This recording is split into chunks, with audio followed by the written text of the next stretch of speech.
You're not going to want to miss this one. Today we are sitting down with the incredible Anya Lee to talk about her powerful new single, Back Again.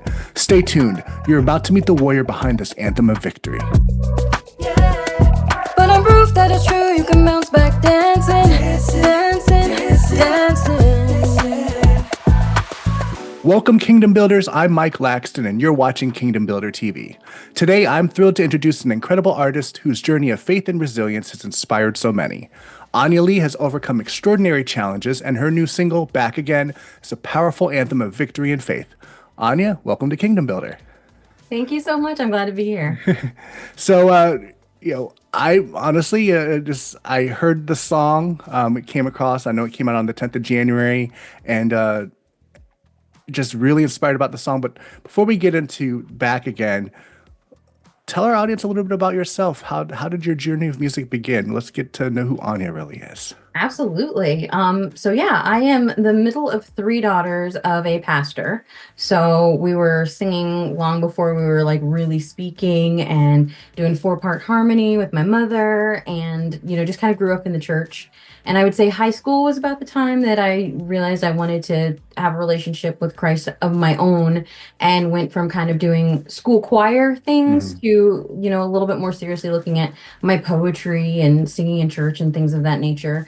Went off to college and met some other folks that were doing music, and I realized if I was writing poems, that could probably translate right into doing music. So I piddled around on my own, didn't really do much, didn't really know what I was doing. And then in late 22, I think, I stumbled upon Nashville Christian Songwriters, took a couple of courses, was connected with John Chisholm, who is amazing and just a foundational person in music and in Nashville.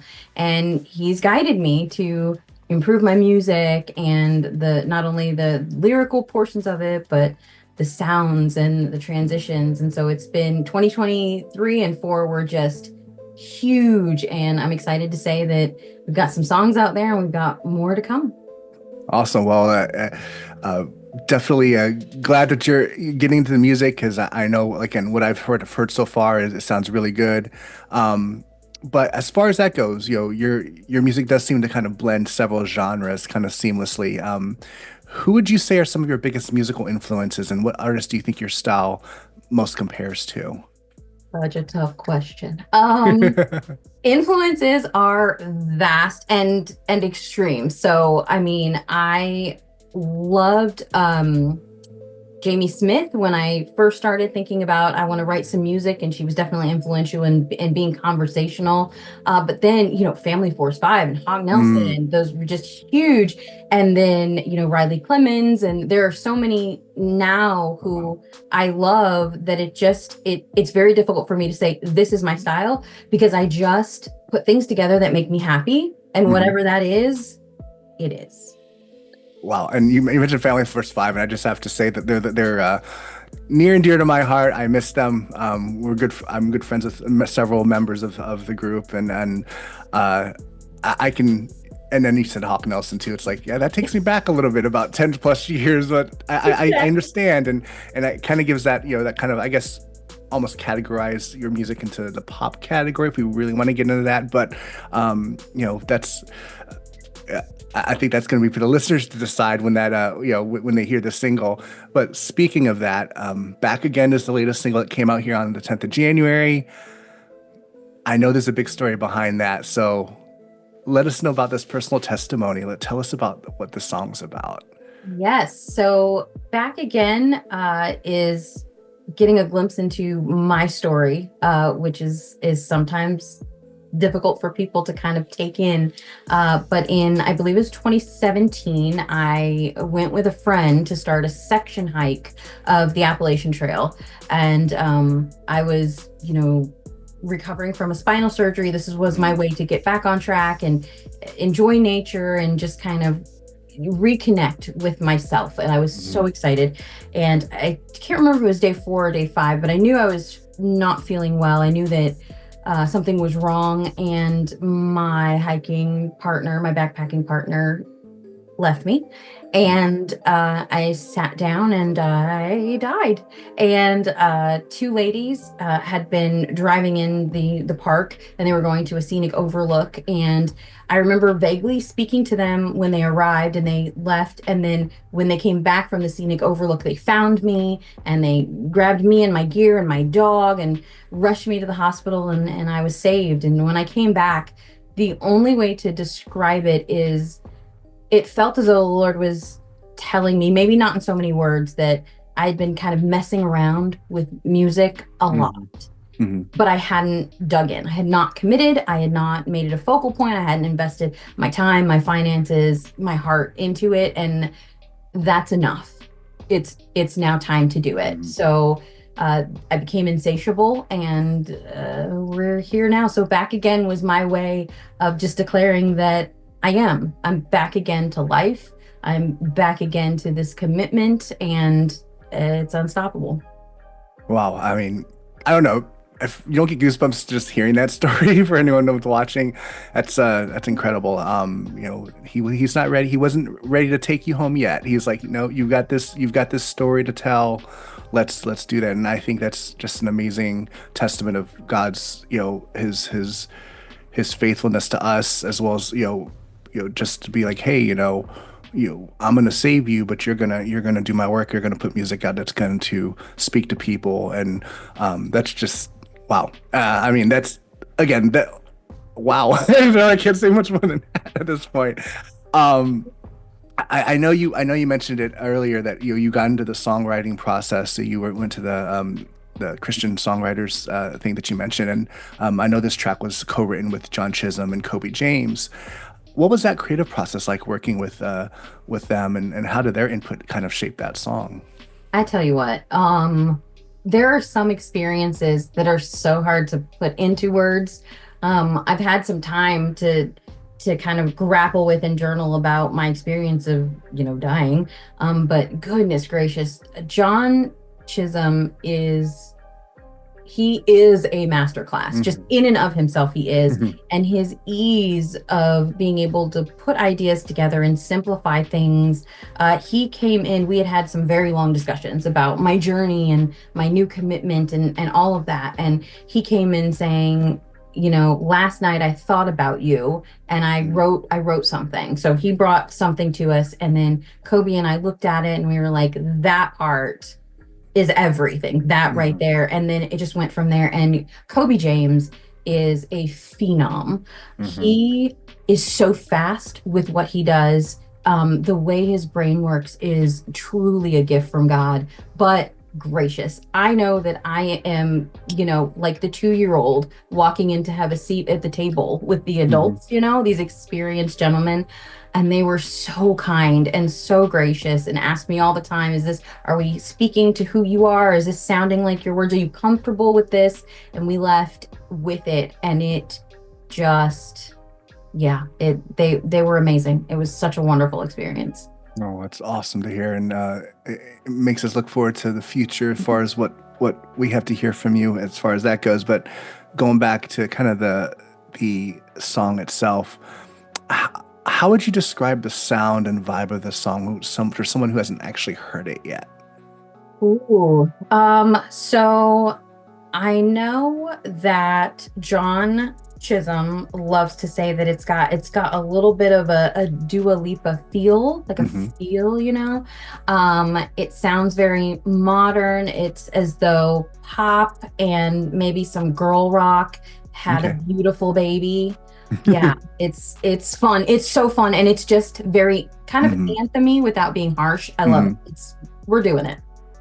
Now, I know you were talking about the lyrics that came into play, and maybe this is the lyrics that you're referring to, but I know that the particular part of lyrics that you have in there, never done, and out again. I'm a warrior, I'm victorious. Number one, were those the line? Was that the lyrics that you're talking about when you mentioned how what John came in the room with? And can you kind of unpack that for us, just to, how that speaks to your experience? The being back again and only knowing how to win, like that. When John Chisholm comes in, with some inspiration, you pay attention. Mhm. And yeah, that when we, just tweaked a little bit here and there and came up with that, everyone was just like, and that's it. That's what we're saying. And it's so strange because I'm the middle child of three daughters, and I am the quiet one. I'm the introvert. I am the one that would rather be working on sound and lights than actually up on stage, which just shows you that God has a sense of humor. Mhm. He works in these ways. And so I would say, for a long time, including even now, I have not always been the most confident. And I think the times that I am most confident, and a lot of, the lies, the stress, the anxiety, the self-reflection that can be too harsh, the time that is almost completely silent is when I'm singing. There's nothing to think about except for what I'm doing. If I'm doing worship, it's even more so. And so for these lyrics to declare not only who I feel I've become with the tenacity after my experience, but also the commitment of who I am going to be moving forward, being a warrior, being victorious, just saying it Mhm. is enough to make me feel it, even if before I say it, I don't feel that I am. Mhm. So I wanted the song to not just be for someone who feels confident, but for someone who doesn't, so that when they sing it, they can just adopt what I put down and declare it on their own that they are too. So with such that powerful story, I'm sure kind of overcoming, I mean, hey, I died. Or, there's a lot of joy in that, but I'm sure there's a lot of other emotions that go along with that. What would you say one of the most challenging parts of creating the song, kind of, and how did you overcome that? Just because, I mean, I can't think of what my mindset would be in that situation. Can you kind of give us a little bit of insight, how you process that? There's something overwhelmingly therapeutic in a good way to take a story that begins with such abandonment and fear. I remember exactly what it felt like when my partner left. I remember exactly what it felt like when I had this moment and this thought that they were going to find me on the trail and I would be on the news. Like, I remember that. And to be able to take that and package it up with gratitude that the Lord decided to give me a second chance, and drive and exposure to people like John Chisholm and Kobe James, package that into celebration. The most difficult thing was keeping the story short. A lot of people come back from things, whether that is divorce or abandonment or abuse or illnesses, and we didn't want to get too stuck on exactly what I was coming back from. So that was the struggle, was, oh, I just want to tell this story. I want to get the whole thing out there so people know that God is good and he's doing miracles every single day, and that's the story. And John's like, no, it is, but let's give everybody the anthem, So that was the struggle. But I feel like we got it there. I feel like it's gonna give folks confidence and hope. Yeah. Sorry, I'm left speechless for once. It's hard to just the just seeing how, again, God's putting that into your life, and he's made this, turned this introvert that you were, or maybe still are, into someone who's using the music as a platform. I mean, a lot of times, when you're creating the music, you're in a room with other songwriters, producers, and stuff like that. So maybe it's a kind of a small space, but then you're on stage, and you talked about how you're singing these words and these lyrics, and then if you're in your space, it's amazing to see that transformation that God has done in your life, from being that that PK, growing into your into and out of the shell, I guess, in a way. So, music has now become, from liking these other influential, artists over the years to making it a career or a calling, even that part. What does that calling look like for this season of life? So, what can we expect in the future, after Back Again? Are there any other projects or collaborations you're working on? What are we looking at for the future? Yeah, we've got some great things coming up, actually. I believe the next release is March 17th. I'll double check Okay. that date. And that one is fabulous. It is fabulous. I'm so excited to share it. I just came back from Nashville. I was there 2 weeks ago. We did a bunch of writes, met a lot of people, started a few more songs. So we're looking at some big things coming in 2025. The goal, the dream, if the Lord has that for me, would be to do this full time if I Hmm. could. But for now, he's blessed me with a great job and the ability to do this independently with all the Hmm. contacts that I'm making and the ability to go to Nashville often. So I'm grateful that we can do anything. So I'm really looking forward to bigger and better and reaching more people and sharing more aspects of my story and all of that in 2025 and beyond. It's going to be great. Well, we look forward to hearing more of that, and I know you've got a great team behind you, especially with you're working closely with NRT Music, New Release Today Music, Kevin McNeese and that team over there, and they're great friends of ours, and I've known Kevin for a decade plus. So, what is how has that kind of impacted your growth as an artist? I know they've helped promote you as an artist. What has that relationship been like? Just kind of talking about them a little bit, just to shine a light on them because they're great what they do. Ugh, phenomenal, phenomenal, and so intuitive. Hmm. So I took an artist's mastery class Hmm. with Nashville Christian songwriters, and part of that class is having some regular sessions with Kevin McNeese, and that was so insightful on all the things one does not know to do if you're just coming off the street or from another career that has nothing to do with music, or promoting yourself, as it were. Remember, introvert in the Hmm. corner. Um, and for him to come in and just drop these bombs of wisdom and experience and some outlines of things to try that fit best for you and what you're trying to express and what you're doing in your moment, in your message, in your ministry, was invaluable. And so to know that he's still there as a resource, as a mentor, but that he's going to give me the truth. Like I'm going to get Hmm. the raw, honest truth, the guidance that's so valuable. And he's got the years of experience to Hmm. back it up. So I am completely indebted to Kevin McNeese and NRT and NCS. They've just done so much for me, and I'm excited to be on this journey with them. Well, we're excited to have you with us, and looking to the future, and definitely wish you blessings on that. But if you could sum up the heart of your music and ministry in one sentence, what would it be?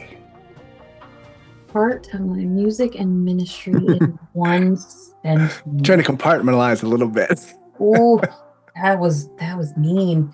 Um, you know, I was speaking with someone recently, and I made a statement, which I'm going to tell you, and they said, you've been saying that a lot since you died, and I don't think I had realized how much I had been saying it, and not even in a flippant way, but I think in a way the theme would be that nothing is wasted.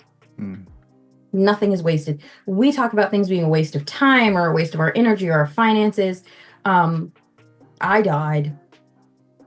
That's the worst that could happen to me. And it has Mm. happened. I have had other horrible experiences. I've had crazy heartbreaks. I've had medical issues, galore, but none of it's wasted. And I think some of the message that I'm trying to convey in my music is there's going to be loss, there's going to be heartbreak, there's going to be abandonment. It's going to come. But God's faithful and Mm. he's present Mhm. and he wants us. He wants our presence, our time with him. He wants us to call out to him. And that can be in a moment of sheer joy at a mountaintop, but that can also be huddled in a broken down tent on a trail right before you go to meet your maker. So whether it is Living on Your Love, LOYL, which is one of my first song that came out, or it's this one where we're talking about being victorious warriors. I want people to realize that nothing is wasted and we can find value in all of it. And it will all be used for the glory of God and for the various ministries that he has for us. Nothing is wasted. I know you're on, I definitely know you're on Spotify and other platforms. Where can our viewers find and support you through your music? What socials and things like that? Where can we find you?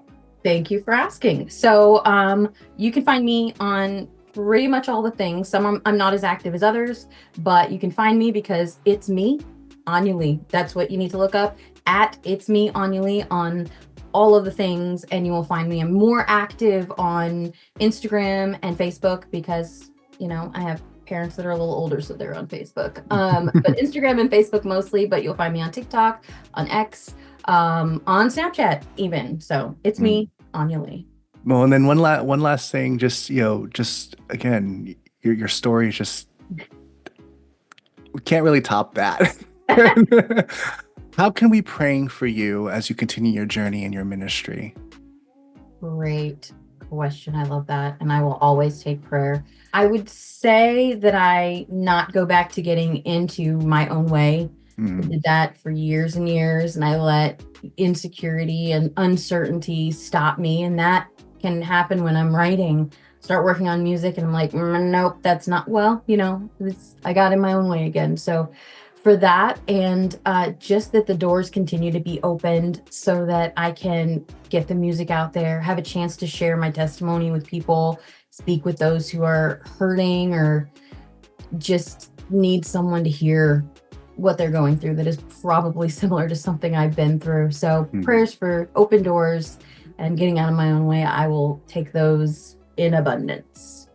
Well, Anya, it's been an absolute joy having you with us today and sharing your incredible journey and your story and you get to live your life again, and that heart behind the song back again. It's truly inspiring, and we're just grateful to have the time with you because, like you said, nothing is wasted. So, you got to live life every minute for what it's worth, and just take it one step at a time because God's in control and He's got you. Wow, it's amazing. And for those watching out there, again, Back Again is available wherever you stream your music. I know it's on Spotify as well, and I'm sure it's on Apple Music and other platforms. Make sure you check it out. Follow her on social media and support Anya Lee in her journey. And of course, let's pray for her. But thank you so much for your time. We do appreciate it. Thank you. And if you enjoyed this interview, don't forget to give it a thumbs up, share it with a friend, and leave us a comment to let us know what you think.